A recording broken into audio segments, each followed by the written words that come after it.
ಇದನ್ನ ಬಳಸಿದ್ಮೇಲೆ ಮಕ್ಕಳು ಆದಷ್ಟು ಬೇಗ ಇದು ಓಡಾಡ್ತಾರೆ, ಲವಲಕ್ಕಿ ಎಂದಿರ್ತಾರೆ, ದಸ್ಪುಷ್ಟವಾಗಿ ಬೆಳೀತಾ ಇದಾರೆ. ಅಷ್ಟಕ್ಕೂ ಏನು ಅಂದ್ರೆ ಸರಿ ಹಿಟ್ ಇಂಪಾರ್ಟೆಂಟ್ ಏನು ಅಂದ್ರೆ ಮಕ್ಕಳು ಬೇಗ ತೂಕ ಬರ್ತಾರೆ.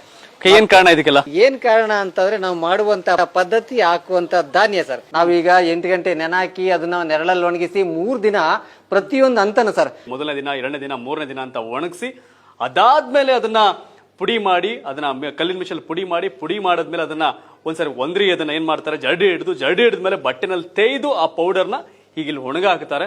ಬಿಸಿಲಲ್ಲಿ ಒಣಗಾಕದ್ಮೇಲೆ ಅದನ್ನ ಪ್ಯಾಕ್ ಮಾಡ್ತಾರೆ. ನಿಮಗೆ ಬೇಕು ಅಂದ್ರೆ ಈ ಡಿಸ್ಪ್ಲೇ ಮೇಲೆ ಕಾಣ್ತಿರೋ ನಂಬರ್ಗೆ ನಿಮ್ಮ ಅಡ್ರೆಸ್ ನ ಮೆಸೇಜ್ ಮಾಡಿದ್ರೆ ನಿಮ್ಗೆ ಹೋಮ್ ಡೆಲಿವರಿ ಸಿಗುತ್ತೆ. ಇಲ್ಲ ಎಲ್ಲಾ ಮೆಡಿಕಲ್ ಅಲ್ಲೂ ಸಮೇತ ನಮ್ಮ ಜೀನಿ ಸೂರ್ಯನೆಳೆ ಬಿಸಿಲು ಸಿಗುತ್ತೆ. ನಮ್ಮ ಅಜ್ಜಿ ಮುತ್ತಜ್ಜಿ ಮಾಡ್ತಿದ್ದಂತ ಸರಿಹಿಟ್ಟು ಮಾದರಿಯಲ್ಲೇ ಇದೀಗ ಸರಿಹಿಟ್ಟು ತಯಾರು ಮಾಡಿ ಕೊಡ್ತಾ ಇದಾರೆ. ಆ ಸರಿಹಿಟ್ಟು ತಿಂದಂತ ಮಕ್ಕಳು ಆದಷ್ಟು ಬೇಗ ಎದ್ದು ಓಡಾಡ್ತಾರೆ, ದಸ್ಪುಷ್ಟವಾಗಿ ಬೆಳೀತಾ ಇದ್ದಾರೆ, ಆರೋಗ್ಯವಾಗಿದ್ದಾರೆ. ಸರ್ ಇದು ಜೀನಿ ಸರಿ ಇಟ್ಟು ಅಂತಂದ್ರೆ ಮಕ್ಕಳಿಗೆ ಒಂದೊಳ್ಳೆ ಆಹಾರ ಸರ್. ಆದ್ರೆ ಮಕ್ಕಳು ಬೇಗ ತೆರಳುತ್ತಾರೆ, ಬೇಗ ಎದ್ದೋಡಾಡ್ತಾರೆ, ಲವಲವಿಕೆಯಿಂದ ಇರ್ತಾರೆ. ಇಂಪಾರ್ಟೆಂಟ್ ಏನು ಅಂದ್ರೆ ಮಕ್ಕಳು ಬೇಗ ತೂಕ ಬರ್ತಾರೆ, ಮಕ್ಕಳು ಬೇಗ ಬೆಳವಣಿಗೆ ಆಗ್ತಾರೆ.